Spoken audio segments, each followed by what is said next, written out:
Welcome to Drum and Drummer, a podcast focused on drums, drumming and drummers. I'm George Pickering and that's Ben Winty, and we are both professional drummers in this business we call music. So stick around and join us as we pass the time whilst trying to stay in time. Are you enjoying wedding season being back on? Obviously not. Yeah, clearly not. Welcome. Drum and Welcome Drummer, to innit? Drum and Drummer. Yeah. How are We're you? back. Ben? It's another week. It is. How are you? Good, man. Good. Yeah? Yeah, a bit tired. Yeah. I did a gig last night on a Monday. Yeah. We're recording this on Tuesday.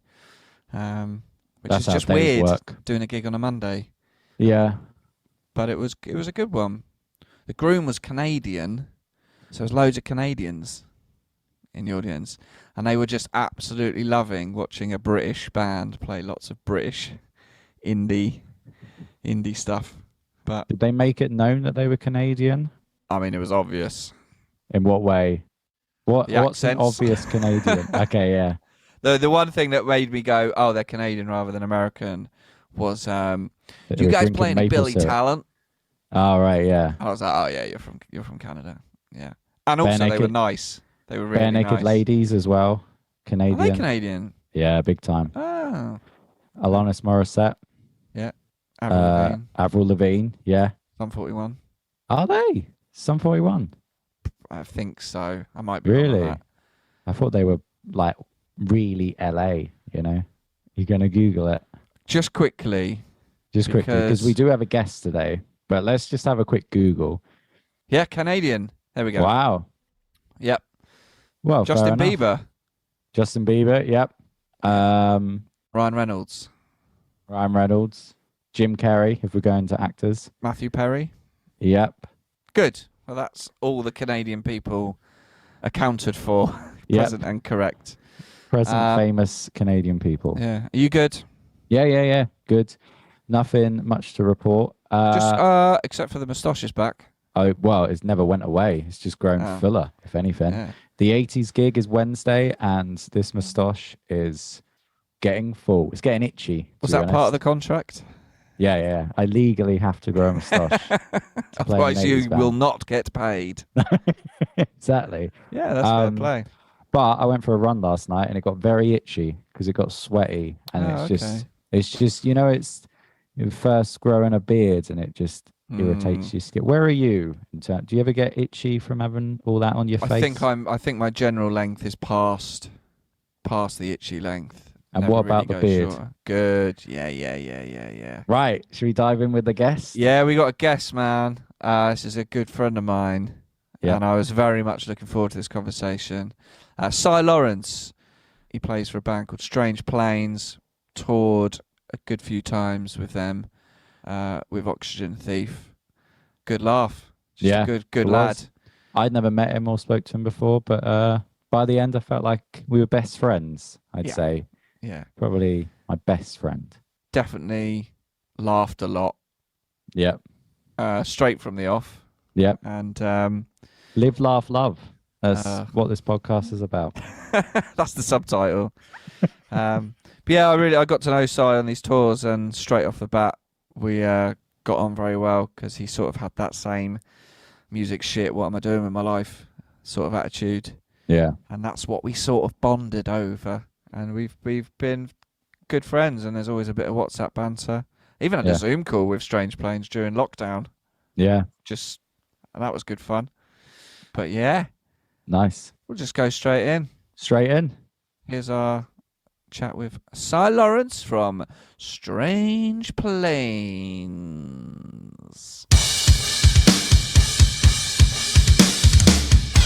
Hi, lads. What the fuck is this? You said act natural. Christ. I thought I'd zhuzh it up just in case you've got Dave Grohl coming on later. I'm with you. Oh, wow. This is okay. How we do? Good, mate. Yeah. Tip top. What's he open there? What's he got? A cheeky can? We've gone with Staropramen and a little session IPA. He's double parked. I like it. Oh, yeah. Big night last night. So I thought the best way to get over it is do a podcast and have a few beers. How you been? Good. George, nice to meet you, sir. Yeah, you too. I've never met you. I don't think we've ever met, even if you've been at the studio. No, I think Ben tends to keep people away when we attend. So, yeah. Somewhat of a lockdown in the area. I just don't want to embarrass the studio's name. No. You don't want to witness it. We're just going to help these people out and then send them on their way. How did recording earlier go? All good? Yeah, good. Yeah. A lot to live up to. Yeah, we've been up the ladder. Now we're right down it. Right on that bottom rung. Just make it a little bit more relatable. I like it. Yeah, I appreciate it. Well, we're just regretting this whole weekly thing, and we're just like, fucking hell, right, who can we? Yeah. Right, let's go Running through out. the phone book. Okay. Let's give Si a chance, shall we? You know. Well, you're at the S's at the moment. Fair play. How's your weekend been? Good. Saw a friend's band at the Underworld last night, a band called Earn, who are doing some good things in the metal scene. But yeah, just a bit of a break, a few days off. Obviously, band practicing Friday night when all the cool kids do it. Yeah. Exactly it. It's quite quiet on a Friday night, surprisingly, apart from the old bands. Want to get out of the house for a couple of hours. Yeah. Well, Ellis needs his walk, doesn't he? He needs his... Exactly, yeah. So yeah, been a decent Friday. Right, Can I just straight... ask, right, before we get into why does it look blurry? Am I having a stroke? No, it's my room is a bit of a bomb site. So living in London, we don't have that much space. So the room that I'm in is pretty much a dumping ground between shed loads of drum equipment, books, and IT equipment. So to try and make it somewhat a little bit professional, I've blurred it out. I didn't know you could do that. That's quite cool. Yeah. It's a room filled with regret, isn't it? Exactly it. Just trauma and regret is what's in this room. Very much so. But yeah, apologies for being a little bit late. Had a little bit of so having a 2012 MacBook and then realising you don't have any of the cables to plug it into a screen. The laptop's now sat on 15 books. I've kind of cobbled it together a little bit somewhat. So hopefully it's kind of coming through okay. Much like your drumming career. Very much so. A nice little lead-in. I can see you guys have been doing this. I've been working on my links, you know what I mean? 30 odd episodes in, we're finding out how to do this stuff. Strange Planes. Let's talk about that absolute heap of shit. Sure. Well, the last Enemy review did kind of say that, yeah. So, How long has Strange Planes been going then? So myself and Ellis have been playing for about 20 odd years now together in various guises. Strange Planes. At what point did you realise you hated him? Fairly early on, yeah. But it's that kind of friends close, enemies closer kind of vibe. So we've toured together a few times. We have. Oxygen Thief and Strange Planes. And it came out in the wash that you used to be in a band called The Misnomers and then Misnomer. The weirdest band change name ever. Just... Was it? Maybe we were plural or maybe singular. I didn't get involved in too much of the you didn't know marketing aspect. Yeah. But we reckon that my old band, 3 Day Bender, we definitely played a show together. We were kind of a big deal in the early 2000s, you know. Yeah. We played Whitchurch, Overton, Lincoln, you know. So, but to be fair, like things were a lot more difficult in the early 2000s rather than now. You click a few buttons and you booked a gig. For all his drawbacks, Ellis, like him to book a gig in the early 2000s when internet didn't really exist. We got involved with a band called Appease from Manchester in the early 2000s. Ben from Appease is now doing a lot of videos out of Manchester, like he does kind of major label videos out. So he's done quite well for himself, which is really good to see. So yeah, we played as the Misnomer out of Basingstoke early 2000 through to about 2004, 2005, something like that. We did a few records, played a few tours, as you say, the kind of South scene at that point was kind of seemed reasonably big. There's quite a lot of venues to play, a lot of bands about. And then as you kind of get older, you just watch all the venues close down, all the pubs close. And then it becomes either you're reasonably good, you play a pub show, or you go up to the major venues in London, but you need to have a massive following. Speaking of which, one of our first shows as the Misnomer, we played the Garage. That was our fourth show, I think, something like that, fourth or fifth show as the Misnomer. We got that email just to say, do you want to play the Garage in London? And we thought, well, obviously this guy's heard of this massive Basingstoke band, so they're going to be packing out the Garage. So as you do, we hired a coach to bring all the fans in. So it was that you get paid after 50 people. And we got to the end of the night, literally bought a coach full of people from Basingstoke, and got to the end of the night, the guy went, oh, sorry, only 48 people turned up tonight, so we can't afford to pay you. Did you try and just, include us? That's exactly it. My dad went, right, I'll go back out and come back in. He went, sorry, the count's been done now. Just outside, 2 people, just please, just come. No, I don't want to. Well, after the 12 grand coach and all that kind of stuff, we kind of started off breaking even. But yeah, it's been a good 20 odd years. We've been playing in bands together. I kind of started in bands mid-90s, something like that, school bands and whatever. Met Ellis and Justin late 90s. Then we started playing together, touring a little bit. And then there's been different guises of that band. Then the last 15, 20 years, we got a guy in from Japan around about 2010 and ended up touring in Japan 2011, something like that. We did about 6 or 7 shows around Japan, which was fun. But yeah, Strange Planes has been probably going about 5 years now, something like that, as its kind of sort of current lineup. We brought Neil in the last couple of years as a second guitarist and just beating the life out of that for the last couple of years and just trying to get in the studio and play a few shows at the moment. When we first toured with you, you were a 3-piece. Mm-hmm. I think Justin was still in the band.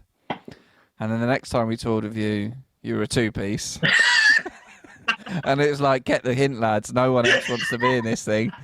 And then we'd run out of everyone. We'd literally gone through everyone we know to play guitar or bass, and they'd all left. So yeah, it's a fair comment. And then I think the next time when you played our Auction Thieves last show, 4-piece. Yeah, we're back up again. We're on the up again, baby. We're back. And then COVID came. And we're back to a 3-piece again. Not because they're dead, but just, no, everyone made decisions in lockdown. We just, does seem to make your bands a little bit bigger. I think that's controversial, but we decided Neil coming in for a second. A lot of the songs we play now are kind of quite riff-based. So to have that second guitar just to kind of beef it out a little bit. But just trying to get some shows. That's the kind of thing when you rock up and there's 18-year-olds with all hopes and dreams and stuff like that. Guys in their, let's call it mid to late 30s. Where's your cut off? Exactly. Yeah. Who's your market? So you've been in the studio recently? Yeah. So I also play in the second band with Ellis. Fucking hell, mate. When are you going to learn? Yeah, I know.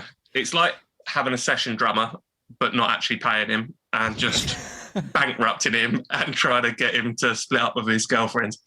We joined another band, again, from guys that we know from Basingstoke, a band called Mild Men. So it's a very, I don't know where, basically the way I think about it is a load of songs that are in weird time signatures.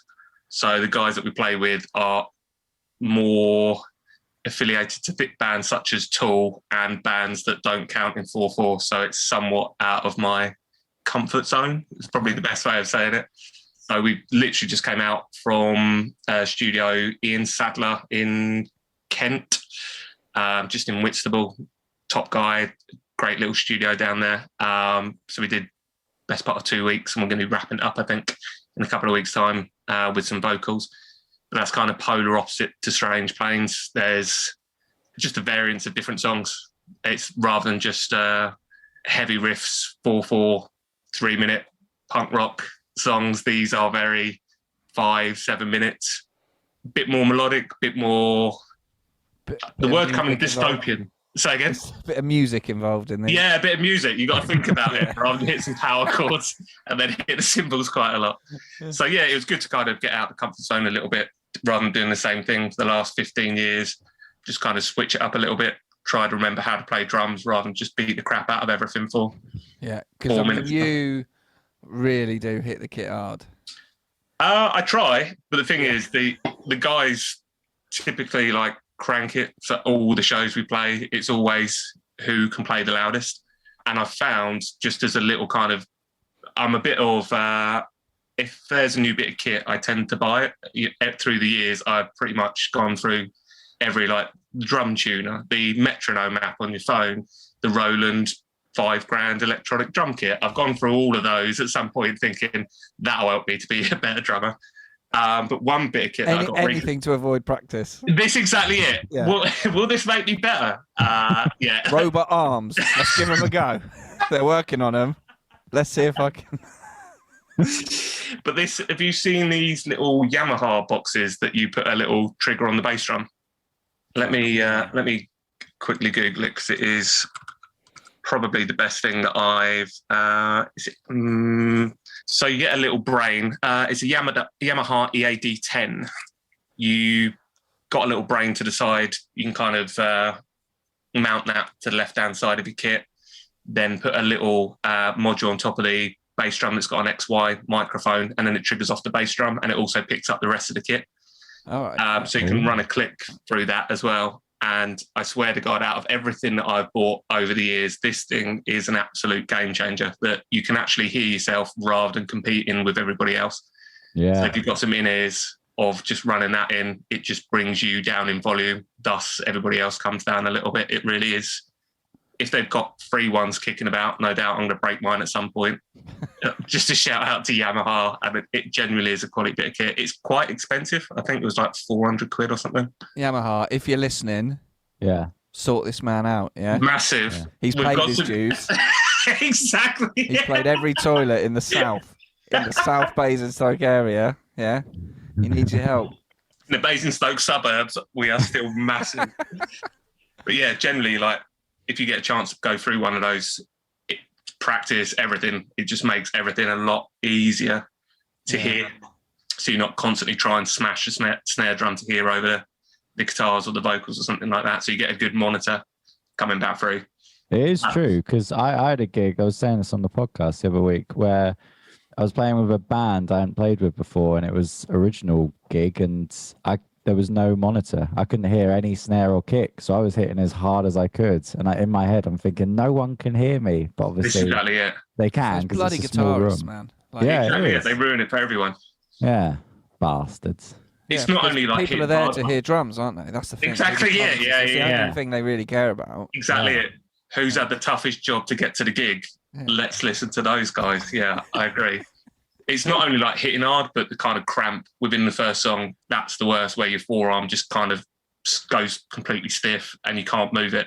That's where I started getting to. So I found this. When you're drumming, right? Yeah, when I'm drumming. Yeah, I used to just annihilate the snare drum, like broke bits off snare drums and stuff like that, just to try and get over the top of it. But this has kind of like changed it a little bit. So massive shout out to Yamaha for half decent bit of kit. Yeah, definitely. About time. Yeah, but stop dicking around with motorbikes. Don't you have a Yamaha kit? Yes, it's not the one I play at the moment. Okay. It's the Studio House kit. That's actually a really good kit, actually. You must have played it on tour. Yeah, a few times, right? Yeah. So where's the podcast going at the moment? Who have you had on recently? Apologies, I caught the Woody one just to get a bit of reference of where is the direction, how straight do you need to be, and professional do you need to be? We've had Woody from Bastille, Jacko Bow Tomorrow. Nice. Ben Kennedy, who played for Lady Hawk and Foxes. We had a cruise ship drummer, Curtis. Yeah. Local lad Sam, who does a lot of teaching and shows. Yeah, thought about time we got you on. Yeah, why not, right? Well, I remember when we first met, Barry was like, oh, we're going to bring this band, Strange Planes, on tour. And he was a big fan of, I think, the Misnomer. And I remember we first met, and and I was like, Oh, Si's got the exact same level of disdain and hatred for all things music as me. I think we're going to have a great week. I think you can't take yourself too seriously, right? I think you start off quite early on of wanting to take over the world, and then after you've played your 20th show to 2 people, that kind of quite quickly evaporates. So I think the only way, it's a coping mechanism, right? I think it's just, let's not take it if it goes well. Promoters are like, how many people can get to a gig? And you go, 100. And they go, oh, great. And you go, well, that's over 50 shows. It's cumulative. I'm adding them up as we go. Yeah. Don't expect them all to be in one place. No. Yeah, we've played some pretty bad shows at times, to the point of we've done tours before and got to a venue and the venue's not even open. You try and call the promoter, then I think everyone's done these shows, right? Of just, it's when the promoter don't turn up. Yeah, just nothing. But not even they can be bothered. Exactly, yeah. That's when it's going to be a good night. And this is when you, like, you know, you're a good few years into it and you're like, it really just makes you go, what the fucking point? What's the point? Like, not even the person who should be shouting about this gig gives a fuck. I'd agree. We've had a few of those. I think as you get older as well, you kind of put up with less. Like, we've done early on in the Misnomer, we got offered some kind of like showcase or something like that to go on like a reasonable tour. I think it was supported by Krang or something like that, but it was Newcastle, and we actually be in Newcastle, knowing that we're coming from Basingstoke. They told us that we had to be there by 10 a.m. and having the massive amount of money that we did, like being late teens, early 20s at the time, it was like, right, we'll leave Basingstoke at like 4 a.m. in the morning just to get to Newcastle. And we got to these practice rooms with like 3 or 4 practice rooms, multiple people in each room, just auditioning bands. And we got there, and I still remember the bass drum had the typical no resonant head on it and just a breeze block at the back, one leg on the bass drum and one cymbal stand that barely moved. Right at that minute that you're knackered and you walk through that and you're thinking it will probably be a DW kit, you know, there'll be like proper good cymbals in there, there'll be a proper backline, probably a raised stage as well, decent PA, and you get in there and you see the breeze block, you already know what kind of audition this is, don't you?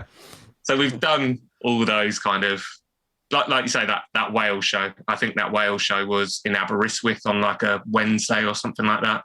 So you finish work and you drive 5 hours to, with all due respect to people in Aberystwyth, the arsehole of nowhere, like playing Torquay at like 2 a.m. on a Tuesday night and stuff like that. We've done all those kind of stuff. But I think as we've got older a little bit, we've decided that London shows or select shows in Bristol or Manchester over a weekend is probably time better served, rather than playing to 2 people on a Tuesday night at 1:30 in the morning that still haven't got the hint to leave the bar, even though they've been sat in there for 6 hours. I remember first Auction Thief tour, it was our own headline tour. This wasn't with you guys, but, you know, and we were like, oh, this is going to be, you know, this feels like a bit more of a proper thing, and, you know, the record's coming out on Extra Mile, like we should have a bit of, and we went all the way down to Plymouth and for the first show, and it was like in this basement thing, and it was like, oh, okay, I think we're going to have to help set the PA up here, you know, and there was a couple of support bands, and they were so young, and it was classic, like, young drummer, didn't even have his own snare or pedal or anything like that, and we ended up, you know, going on, and there was basically those bands and their couple of mates. And it got like halfway through our set, and they were kind of like, we're really sorry, we've got to go because we've got to go and get the bus. And you're like, cool, yeah, see you later. Yeah. And just like 8 out of the 10 people left because they not old enough to drive yet. That was kind of, well, this is a good start. So that kind of age thing kind of dawned on us a couple of years ago. We played Newbury to quite a large, might have been the Corn Exchange or something like that, like a big old venue. And we rocked up out the back. So it's a proper venue. Thought actually this might be a decent show, until some amoebas got dropped off by their mum and dad with all their brand new equipment that they got for their birthdays and Christmas. Barely been touched. They were so young, like they were translucent. They were that young that they looked at us of just, who the fuck are these old guys just kind of getting up and stuff like that. So our reaction to that was drink about 9 pints before we went on, just to really show them how great we were. So we still got it. But it has been fun. Do you normally drink before a show? I normally end up being the designated driver. I think I've had some conversations with some of the drummers that I still speak to. That sounds really bad. And I think it kind of varies. I used to drink like quite a few, but then when you realise how terrible you are, if you do, I think there's that sweet spot. If you have a few before playing, I tend to find it does chill you out a little bit, but there is that quite quick tipping point. If you go past that, suddenly you think you're the greatest drummer and you could probably play any feel that comes to your mind halfway through, even though you've never practiced it. That doesn't tend to go too well. So I don't too much. I might have one before I go on now, but it's more in line of seeing whether I can get any use out of a warm-up just before we go on, as opposed to try and grabbing a few beers, purely on basis, say, not getting any younger now. So try to look after myself and give myself half a chance of getting through a 30-minute set rather than crashing and burning within the first 5 minutes. So how about you guys? You booze still before? Or? No, I never do. I think it's a different thing though with drums, isn't it? Because it's so physical. Like I remember when I was 18, that was the last time I drank before gigs, because I was sort of new to gigging and like, oh, let's see. There's, and I remember I had I think actually, Ben, I don't know if we were supporting you. I think we were supporting Oxygen Fee for somewhere in Portsmouth. Always the headliner. Yeah. You know what I mean? A big deal on this. It's still a big deal. This is it. But I think I had a beer then. I think that was the last time I drank because I was aware like this isn't good. Whereas if you play something like bass, you can do what you want because no one cares, do they? No, it doesn't. As I've said before, we are the athletes of the band. And, you can tell by my physique that I'm an athlete. So now it's just a case of making sure my knee isn't creaking. Like it's the alcohol. I did do a 3-day bender gig, and it was a wedge of drums, and I was like, yeah, this is, I was 18 or something, 18, and it was like, big show, and I think I had 3 pints, and that was too many for me to drum, and during the first song, I was like, I really regret it. I just really regret it. Like I've lost that element of control, and then I became a big fan actually of having a glass of milk and cookies. That was my pre-gig. Well, like Santa, like Father Christmas. Yeah, I just found like go down the shop down the road and get a little pint of milk, a little pack of Maryland cookies. Have at it. How many would you have of the Maryland? Oh, the pack. Don't get the whole me wrong. pack. Because there's a good 15 in there. Yeah, that's child's play, mate. Yeah. Totally wired on sugar before a show. Fair play. Yeah. That would. I don't know. Any that's pre-gig for me. Pre-gig rituals, Si? Just a little cry, innit? I'd say just a quick look around, wondering what I'm doing with my life. Yeah. I think just getting there in one piece. Just Ben saying about Wedgwood Rooms reminded me of quite a wonderful show that we played 10, 12 years ago in one of forms of What Strange Planes or various different names that we had going through. But we played something like Bristol the night before. And Ellis's dad used to have a white van in Basingstoke. So he drove us down to Bristol or something like that, which meant we all could have a few beers pre or post show, which was great. We all then got back to his house at whatever time it would be, early hours, all went to work, all came back to his house afterwards to play a show at the Wedgwood Rooms the following night. And we all, apologies, he didn't drive us down to the first one, he drove us down to the Wedgwood Rooms. So we all had our gear in our cars. We were all transferring it across. We were all running late as per usual, people getting out late from work, threw all the gear into the van, got all the way to the venue. And as we were loading out, I'd realised that for some reason, we didn't pick up my drum stuff. So we'd driven from Basingstoke to Portsmouth. So all the guitar amps were there, all the guitars, everything. And every piece of drum equipment was still in Basingstoke. So we've got in and the promoter's gone, just, 10 minutes sound check. So you do that sheepish thing of like, nobody else is helping you. Guitarists always just kind of cracking on with what they're doing. You just sat at a drum kit with no bass drum pedal, no snare drum, no cymbals, no sticks.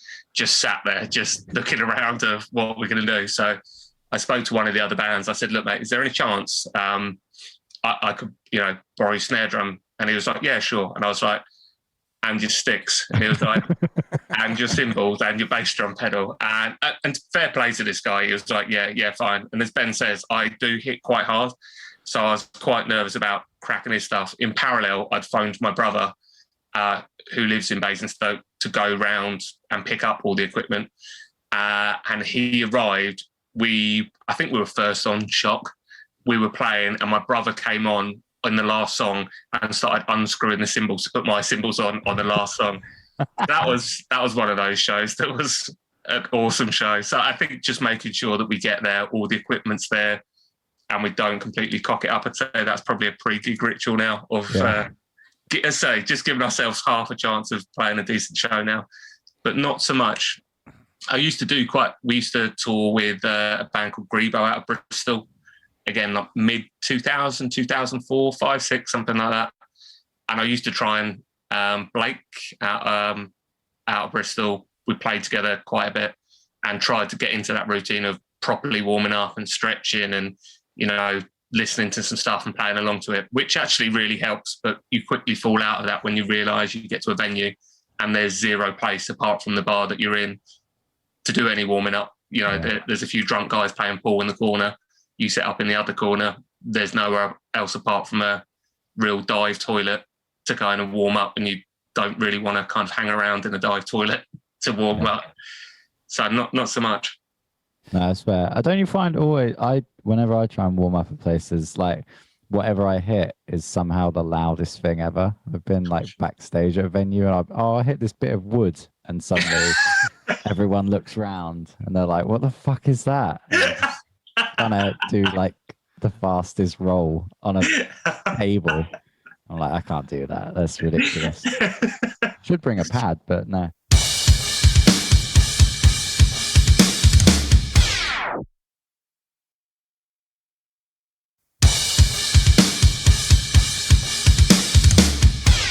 Amusing story last night. So I was just going to say that, so the band that we went and saw, I've known Rich, the drummer, for 20 odd years, and he's played numerous shows in the band. They're doing quite well at the moment. They're playing loads of European festivals, and he plays regularly, really regularly. And it was a reasonable young crowd in there last night in the Underworld, just happy to be alive, stage diving and just jumping around like their first show. And we was chatting at the bar at the back of the Underworld afterwards, and just catching up. And some young lad kind of sheepishly came over to him and went, "Oh, excuse me, mate, were you the drummer?" And he was just like, yeah. And he's like really approachable, really nice guy. And the lad's response was, "Well done." And I just he's been playing drums 20 odd years, 25 years, and he gets a well done pat on the head from a 17-year-old spotty lad in the Underworld. So he said he's made it. He's absolutely made it. Well done. I think it was a nervous thing, but it just really, made me laugh that well done was the response to just killing a 30-minute set after playing in Copenhagen last weekend with Metallica, that now he's getting a well done for this lad. But yeah, I think that's the goal in it. Try and resonate with not only your own peers, but the new generation that are coming through as well. Well, I often think like when you get praise from someone, just like a good show or something's really, but then there's things you are proud of, and maybe usually I find it's with my parents, and you're like, I did this in music, and it's kind of very hard to find like tangible things they can relate to, and quite often you just get is that good, is it? You're like, yeah. I mean, Yeah. I've been working 20 years for this, and I'm quite clear that. Oh, is that? Yeah, sorry, it's not on a fucking certificate. It's not on a wall. Do you know what I mean? But I always used to be disheartened when I'd be really excited to play a certain place, like even like Wedger drums for the first time when I was 17 or 18. And I remember telling everyone at work, I worked at some restaurant, and no one knew where it was. And I was like, hey, I'm playing the Wedger. They were like, oh, where's that? And I was like, that's the goal now, is to play a place that, like, do I have to play Wembley for someone to be like, yeah, I've heard of that? Yeah, that and they go stadium, and you go, no, arena, and you go, yeah. Exactly that. Yeah. Well, it's never enough. It's never enough. Yeah. Exactly that. Yeah, I mean, my mum, bless her, she came to see Oxygen Thief at the Wedge of Drums when we toured with Mongol Horde, mainly because she wanted to see Frank Turner. Not me. And you're like, we're doing this proper tour, like with a, this time with a good band, and no offense, Si, and and it's at the Wedge, it's like hometown show, and and you're like, and she turns up and she's like, oh yeah, a bit loud, isn't it? And you're like, well, I don't know what you want, like, yeah. Other than that, good to see your son on a stage playing drums, living his dream. Bit loud, isn't it? I had to go to the bar and get some earplugs. Cool. We once played. It's a guy that I knew in the village that I grew up in. He went to a lot of London shows and he ended up getting to know massive bands before they broke. And he managed to get me into like some shows in London when I was quite young. We got like AAA pass and stuff, so I got to know him quite well. And for his birthday, this was, again probably 2000, 2005. So we were playing fairly regularly at this time. And he also knew, and I'm for the life of me trying to think of this band, but this band were kind of big at the time. They supported like the Offspring UK kind of punk band, Caffeine. You remember Caffeine? No, I don't. No, they were I don't drink coffee, so. They got the main support to Offspring when like Offspring were massive, and as a UK kind of band, it was kind of a big deal and stuff. So he knew them. So to get them down to a little village outside of Basingstoke to play, and we played, and I thought we did all right. And then Caffeine played, and kind of the end of the evening, it was all kind of wrapping up. And this guy got up and he went, guys, thanks so much indeed for being here. Like, amazing. Caffeine, you're incredible as ever. Thank you so much for coming down. Misnomer, yeah, you're right. That was the review of that night. You just think, we are on the right track, aren't we? Just, yeah, you're right. So, Misnomer, and you performed as well. Yeah, you were here as well. Thanks for making up the drum kit. And you played. Yeah. Yeah. I had a similar thing when I think it was one of my first gigs when I was like 16 with my band, The Underdogs. And we were supporting this band, Bear Cavalry, who were quite a well-known Portsmouth band. And I remember I invited all my mates because it was like the first gig. I was like, you got to come, it's my first gig, And afterwards, they were just raving about on Facebook, on like the event page, they're going, how good were Bear Cavalry? They were so good, this band, Bear Cavalry. And I was like, what about me though? And I remember there was a comment and it was like, someone literally wrote Underdogs were all right, but Bear Cavalry rocked, and wrote it in capital letters. And that was my thing of that. And I was like, unspecified band also performed. Yeah, exactly. Yeah. It's like, man. So good. So yeah. Yeah, I do enjoy not being on bills as well, when you're kind of driving around everywhere and it's like headline plus others. That's always a good one as well, that you're not even given on a A4 sheet. This is again pre-internet advertising, but when there used to be posters up everywhere and you were like plus support or something like that, that's always a good one. Yeah, that's really appreciative. When did you first tour together? 5 years ago, maybe longer. I think it might have been end of 2014 or 2015 was the first one, maybe.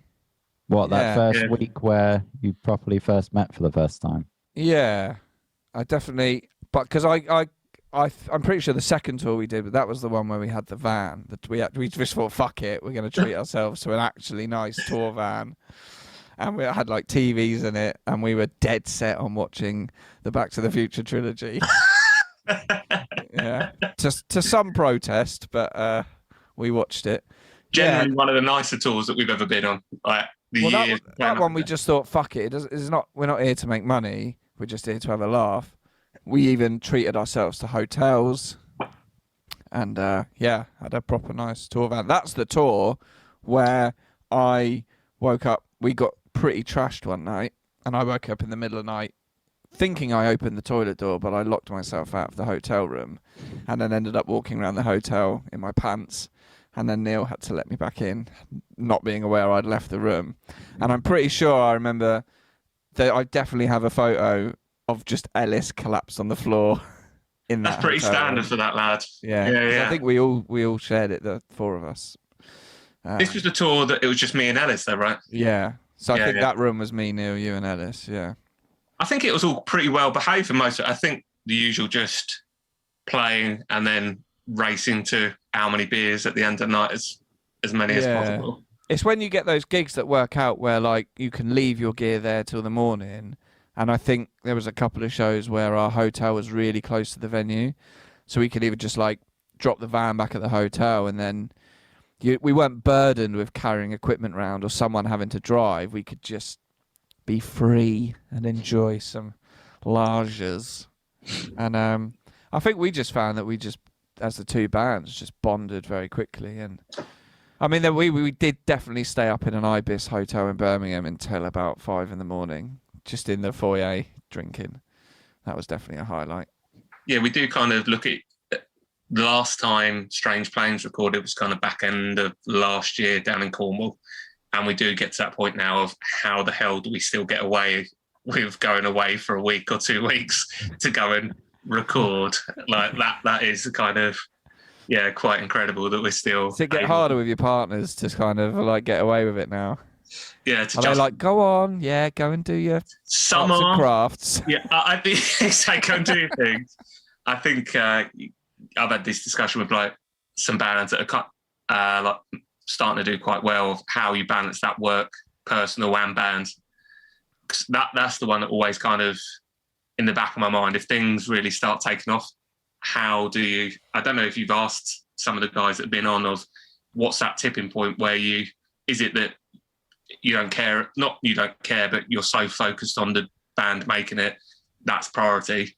But that's always been in the back of my mind of what's that tipping point of, right, that's it, I'm really going to go for this now, as opposed to I don't know whether I'm going to pay my rent next month and all that kind of stuff. I mean, I remember with 3 Day Bender, like we were thinking like, are we gonna try and really give this a go? And half the band were a couple of years older, and half the band were my age, and just us 4 younger ones were like, we'd started to get our places at university, and it was just like, I just don't think we can. I just couldn't take that punt. You know, it's like we can still do the band, but I think I do want to go and get my degree. And we had a bass player called Craig from Oxford. So the misnomer over the 2000s, we went through something like about 8-10 bass players, something like that. They just didn't work out. And we had people from all over the place. They all disappeared in mysterious circumstances. Never to be heard again. We had some really good. So I don't know if you guys ever remember a band called Brat out of Exeter. Yeah, I do. So yeah. Brat, like Tom Heron from the Excerpts. I don't know if you guys know the Excerpts. Oh yeah. And Alex, who fronts, Christ, the name forgets me, but we used to go down there quite a bit. We played with them quite a few times, and I've completely lost the train of thought of what I was going to say. You had a lot of bass players. Oh yeah, bass players. Some guy from Oxford. We had Alex from like Brat kind of come and audition at one point. We had like loads of people that come through. I think there was just a lot of musicians that we knew. And we ended up having this guy called Craig for about 18 months, 2 years, something like that. Really nice sound lad. He was quite a few years younger than us.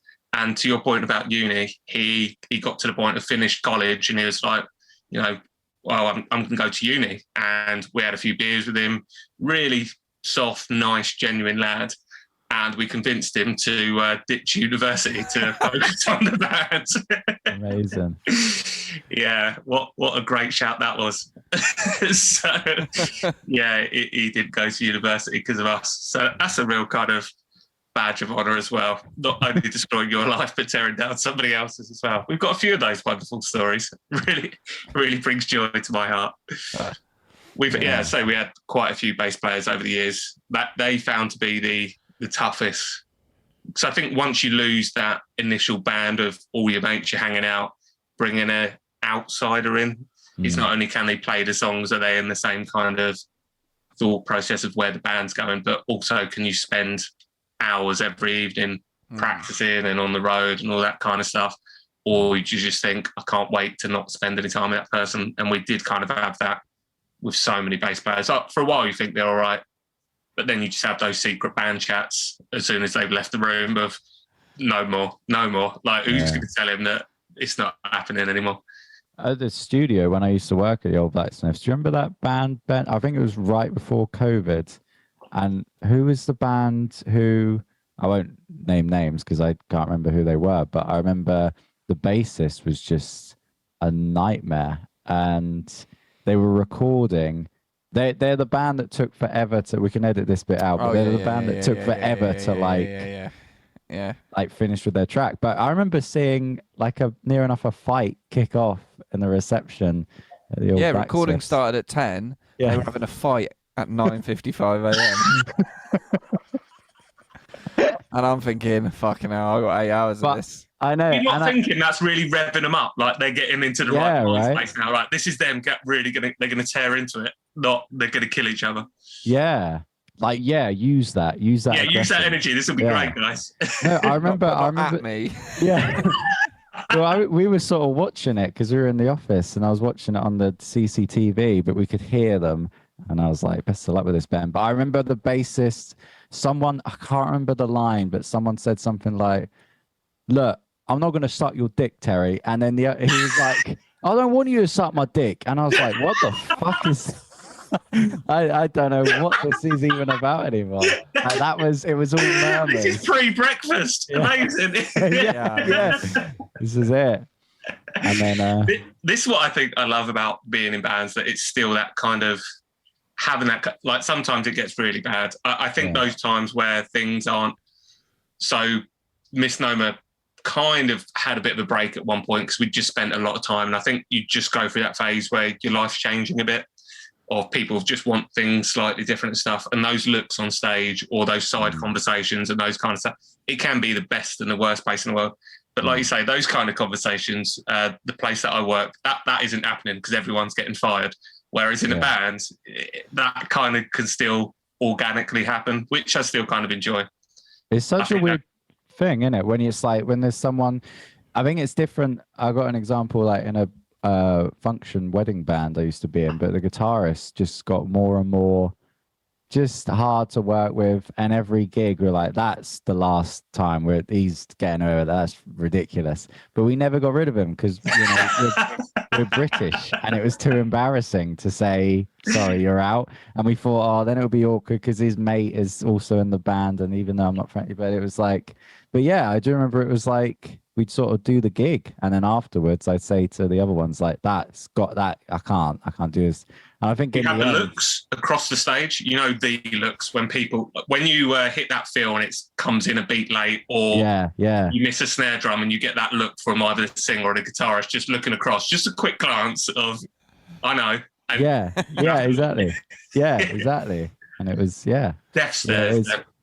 But as you said, that's what I quite like about it. I quite like that, when I would work at the studio and you see 4 lads or whatever, and they've all got office jobs, but then suddenly they're in the studio and they're in a band and they are, I don't know, they're fighting, but it's like, but they're in a band, it's hard to explain. It is that thing, even when it's shit, it's still like, this is fun, it's amazing. Yeah. It's still so much. That's why we've kind of stuck with it over these years, because it is still enjoyable. There's still a lot of difficult times and stuff like that of when you're trying to go into the studio, trying to raise funds to record or whatever it may be, or you want to buy a cymbal and it's 300 quid. Those are challenging times because you still need to pay for everything else in the world. But get to hang out. We've got friends. We used to play quite a bit with a band from Preston, Manchester way called Failsafe. We'll fairly regularly go and watch a band when they come over, a German punk rock band who are massive in Germany, but relatively small here. And they'll regularly come down from like Manchester and Preston, and we'll see them at shows. And this is 15 years since we last played a show together or whatever. And we'll still hang out. And in Bristol, we've still got friends and stuff like that. So that's been amazing, of meeting people up and down the country.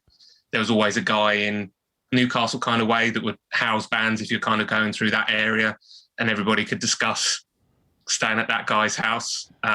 There's some stories about that guy and stuff like that. There's lots of goings on that kind of happen there. But having those kind of that involve police reports and exactly. It just bonds you, doesn't it? I think you're in this little brotherhood, and you're in this sort of family that becomes more important than your own family. 100%. You all get together because you do have a similar mindset. You have a similar goal. You know, I think what George said is just having that kind of, yeah, exactly that. Just having that togetherness of where you speak to somebody at work and you say like the wedge rooms and people just look through you, you've got no idea. But if you speak to a band and you say the wedge rooms, you know instantly the wedge, like you might have played a smaller venue or you might have actually played the wedge rooms, but you know all the stink holes up and down the country. If somebody there's relativity and you can know exactly where are you playing? What was your last show in Southampton? Where's your last show in London? Already you know straight away how big that band is. And if they're coming across they think they're bigger than they are already, you know, when they say, oh yeah, I played here, you know it's a load of shit, 100%. The common thing here I find, which makes me laugh, is I see bands post playing it and they tag in at Wedgwood Rooms on Instagram, but what they're actually doing is playing the edge of the wedge. And I think, no, you can't tag in the Wedgwood Rooms. No. Because from the photos, I can tell that's because you're in the corner, that you're in the edge of the wedge. You own it. Yeah, you own it. You ain't fooling nobody. Yeah. Just say you're playing the edge of the wedge. Nothing wrong with it. Yes, it's tiny and it sounds like shit, but it doesn't matter. Make the hassle of doing all this kind of stuff as well. I think you have to have a certain type of a mindset of being in a band as well, of to regularly practice, whether you're good or bad, at getting a set of songs together and being bothered to travel around the country to set up and play. There's a certain type of mindset because it is mental. It's literally a black hole, just chucking boxes of cash into it every year and never seeing it again. I mean, imagine that just at the start of the year and you go, right, this is what the band's going to do in 2023. It's going to probably cost $2,500 each to just rehearse, record, travel, all that. But what we're going to do is not do that. We're just going to put that money in a bin and burn it. Just burn it. And then we can all be done. And you wouldn't do it, would you? You know. It's crazy. Just before this, when I went down to Kent, 2 of my cymbals broke and a ride and a crash. It's something like about 600 quid now for 2 cymbals, and it's easily done. Like, and it always happens at the worst time. Sticks are like 14, 15 quid a pair. Like heads are like 15, 20 pound a head. Like when the guitarists start moaning about, you know, this, like that, strings, strap or a pick, pack of strings, you're having a laugh. Absolutely. Well, I feel like my kick skin could do with replacing. Like, it's not damaged, it's not broken, but I've been battering it for a solid while, you know, and it does make a difference having a fresh one, but it's like 40, 50 quid. It's like, I'll be all right. Yeah, you just go through it. Yeah. I'll just put a sample on top of it. It'll be absolutely fine. Yeah. All right. I remember seeing Green Day, and I remember Trey Cool would throw his pair of sticks just up in the air at the end of every song. And I was like, every song, but sometimes mid-song, say if there's a pause, he'll throw it. And then I saw them at the O2, and at the end of the gig, I don't know if it was the end of the England tour or whatever, or he just did this every night. He had a stack of sticks and just threw them into the crowd. Like, I'm done with this gig. And it must have been like 50 pairs of sticks. And I was like, it's easier when you're not paying for it though, isn't it? Well, this is it. But when you're paying 12 quid a pop yourself out your own pocket money, I'm like picking a stick out and I'm like, there's a little bit of life left in this one. Yeah. Every now and again, a kid come up to me and said, oh, can I have a stick? And I'm like, no, I need this. You don't know who I am. You sort of thought that was the right show. You're not having £7 out of my wallet. You patted me on the head and said, well done. Yeah. I appreciate that.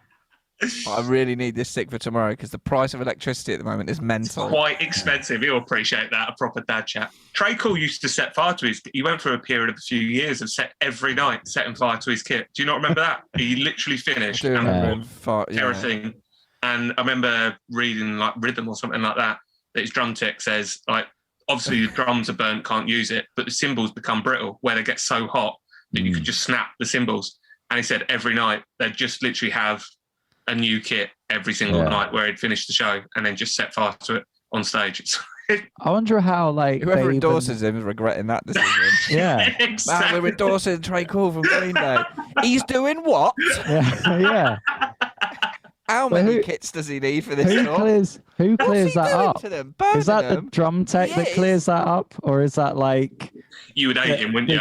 Yeah, it's just like, well, I'll set it up. Oh, he set fire to it again. Hey, Kevin, guess what I'm going to do at the end of the show every night now? Yeah, good luck. It's not many drum techs who need a broom. No, exactly, yeah. Saves on packing downtime, though, to be fair. So maybe at the last wedding I ever do, I'll set fire to my drum kit. Yeah. You had a DW kit. Do you still have it? So we moved to London about 10 years ago. And as London is how wonderful it is, last night we went out, for instance, and went and got some pizza. £8 a pint of beer in London. So as we go to most practice rooms and gigs now, pretty much there is a house kit and living in a top flat of a 3-story building, bringing down a full drum kit and hardware and cymbals at 6 o'clock and then 2 o'clock in the morning doesn't always go down too well. So 99 times out of 100, I never touched it.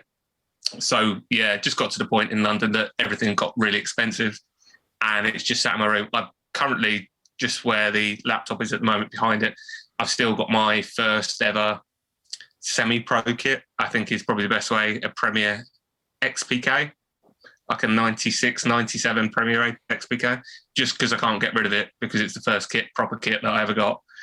But yeah, I think back 2007, 2008, I got a Black Sparkle collector's edition DW, massive sizes.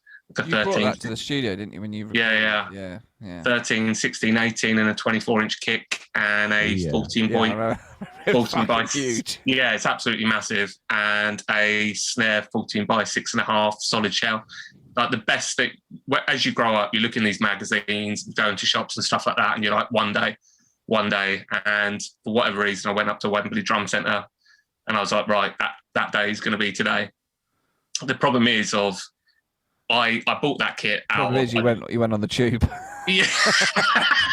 Oh, fuck. Yeah, just pop it outside. I'll be back in a minute. But I went in there and they went, well, what sizes, what lacquers, what this do you want, what that do you want? Without really trying any of it, it's really difficult. And I found the 24 at the time to be too not punchy enough, but I loved it. Absolutely loved it. It was massive. But yeah, I had to sell it probably about 3-4 years ago.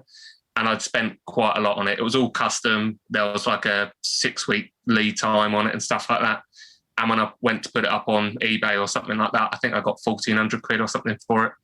Yeah, horrendous getting rid of that. The guy literally just threw it in the back of his car afterwards. And I'd looked up to the point I'd cleaned it all before, like re-lubed all the lugs and stuff like that. So it tuned beautifully. The guy could give two shits when he picked it up, but rolling the kick drum along the floor. Yeah, exactly. Just dragging it, kicking it up and down the street a little bit. So was it DW? You always had your mindset on a DW, like I think they was that your brand? You know, when you were younger, was that like? I've seen. Yeah, I don't know why. It just seemed to me like the premium kind of. Yeah. In my head, I can't tell you why. Growing up, Premier was like... I think it was the price tag that always made me think it was premium. Yeah, exactly that. And I think it is that kind of like, vibe. Oh, that's £4,000. Yeah, that's exactly that. And I think the kit wasn't far off. I think it was that kind of ballpark. But I think growing up, I was addicted to rhythm. Like I think I had a subscription for multiple years. And I think just the amount of advertising, Premier seemed to be up there. For some reason, I detested Pearl and Yamaha. Don't tell me why. They probably had great kits, but Pearl was my dream when I was a kid. Really? And Tama, I absolutely detest them. Don't know why. There's no logic or anything for it. I think maybe there's one kit you see as a kid that just looks right, and maybe it's who's playing it. I think it's who's playing it, yeah. And then you're just fixated on that one. Well, the great start, I've got a horrendous memory, but you'll love this, and it's a beautiful one to share. So I started drumming in probably about 94, 95, something like that. Went to secondary school. They had a drum teacher at the secondary school, and he basically just had a little bit of a, can you pick up sticks and sort of hit something roughly in time? Do you want drum lessons? So that kind of kicked off, and I did a few grades and stuff, and that was kind of fine. And my mum and dad have, like most parents, graft really hard for absolutely everything. Both of them had multiple jobs as we grew up and stuff like that. But whatever we wanted, we always got. And after a couple of years of drumming, you know, there was a new Nintendo out, Super Nintendo or something, like, we want that. And it would just turn up at Christmas. And for a couple of years, I was like, well, you know, I'm looking at rhythm and there's all these drum kits. So I just want a drum kit, just a spoiled little brat, like 12, 13-year-old brat of, well, I just want one of those drum kits. Our Christmases always used to be, you'd get all your different presents through the day, and then towards the back end of the day, they used to be like, oh, if you go through the side door or something like that, there's your big present at the end of the day. Bit, what's his name from Apple, where he used to pull out like the iPod or something like that. Oh, one last thing. So they used to do that. And I so vividly remember one year that I was like, I've been dropping hints left, right, and centre to my dad about this Premier XPK kit that I wanted. I was actually after Janista, or I can't remember what the top one was. Begins with an M, I think. But their range was like Signia. Sorry, Signia was their top. Janista was like the second one, and XPK was slightly below that. And all year been dropping it, and I just thought, well, that's in the bag. I've dropped enough hints that I'm definitely going to get that. So I'm well on my way. And it got to the end of the day, and it starts getting dark, and I'm like, any minute now, like he's going to be like, go and have a look outside. And I think my granddad turned up at the time, and I'm like, oh, he's bringing it round, is he? And he opened up the boot, and you kind of go, oh, it's going to be here. And then he slams the boot, and there's nothing there. And you think, it really is getting quite late now for this drum kit to appear somewhere. And it gets to like 10, 11 o'clock at night. And I still horrendously vividly remember going to my dad, so where's the drum kit? And they'd bought us like everything, every toy under the sun. Like they'd worked thousands of hours through the year to be able just to provide that, a really good meal and all this kind of stuff.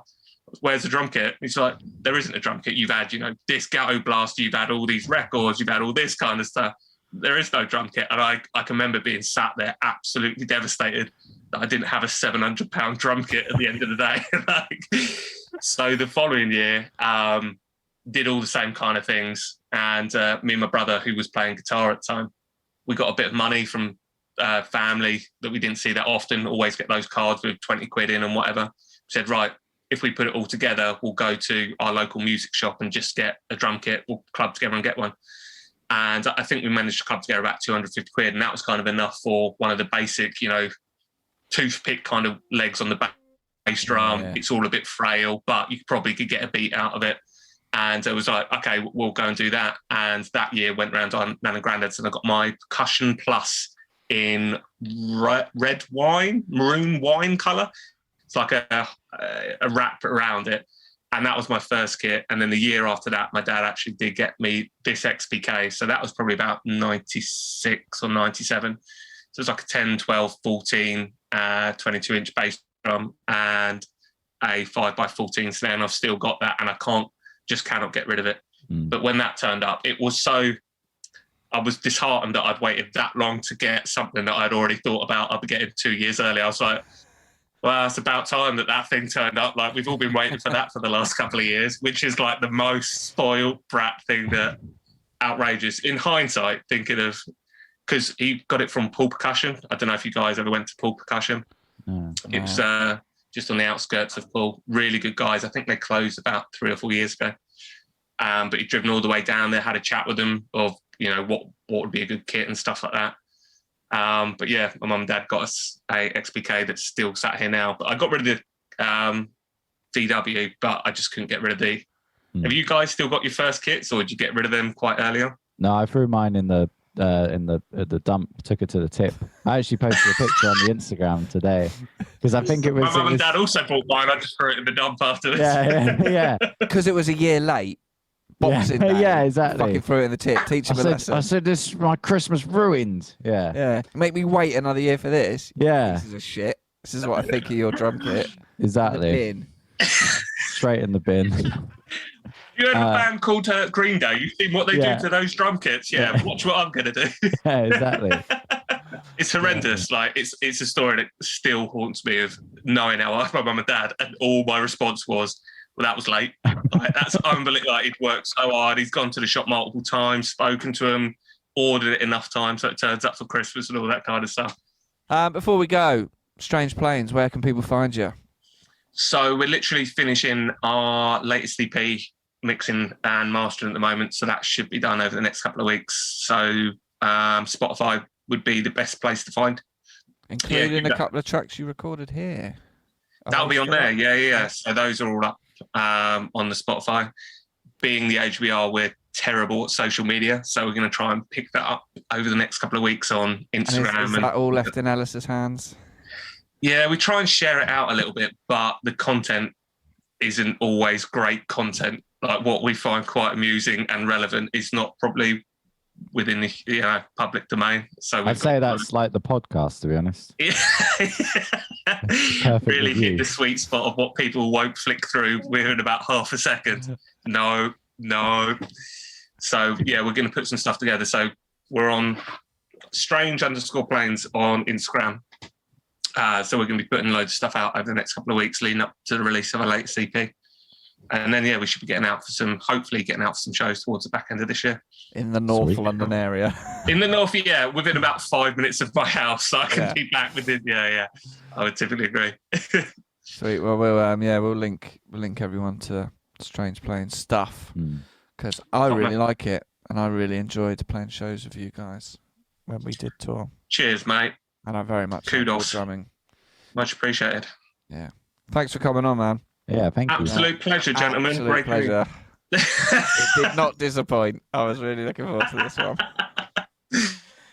Cheers, gentlemen. I will speak to you soon. Yeah, cheers, mate. Bye-bye. Take care. Bye-bye. So well, that was our interview. Yeah.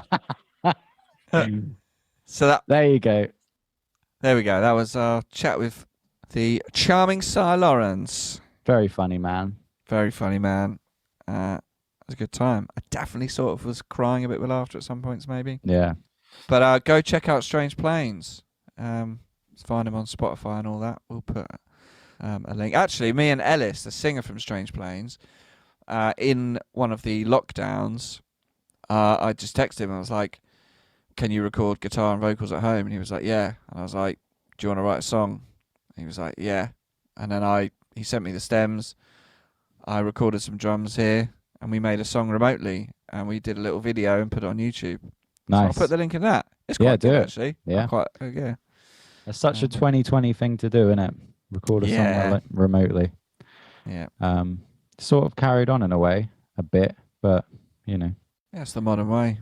It is the modern way. No one has to see anyone anymore. No. But go check out Strange Planes and see what they do and enjoy them. And I'll make a note of which one was done at the old blacksmiths. And you can see for yourself. But yeah, that was good. But I think we'll leave it there, innit? Leave it there. Enjoy the rest of your week, everybody. Yeah. And we'll be back next week with an interview I'm very excited about. With one of my idols, basically. Basically, yeah. But yeah, enjoy the rest of your week. Enjoy your weekend. Whatever you're doing, drumming or not. All are welcome. Send us an email. We haven't done this for a while. No. drumanddrummerpod@gmail.com. Are you having a stroke? What was happening there? Couldn't remember the email address. Yeah. Yeah, it is. Just check. It's drumanddrummerpod@gmail.com. Nice. Send us an email or message us on Instagram. Yeah, Comment. George is constantly putting stuff. There's weekly. Always stuff. Yeah. And that's Drum and Drummer Podcast. I think, is it just Drum and Drummer Pod? @Drum and Drummer Pod? No, you see, because I think... No, you see, that's it. The email and the Instagram, one's podcast, one's pod, and the Instagram is podcast. Drum and Drummer Podcast, yeah. And don't forget, we're on Twitter as well, @BaldDrummers. If you're new to the podcast, welcome. Go back and listen, yeah? And if you do listen and you do like it, give us a little review on Apple Music or Spotify. It helps people find us. Yeah. Because it sounded aggressive, but I liked it. Fucking review us. Give us a good review. There you go. Please. Don't just tell me. Tell all your mates. Okay? Thank you. This has been Drum and Drummer. Goodbye. Yeah. And we'll see you next week. Ta-ra! Thank you for listening to Drum and Drummer. You can find us on Instagram @DrumandDrummerPodcast. And you can send us an email to drumanddrummerpod@gmail.com. Remember, just pick up the sticks and twat it. Oh, get off!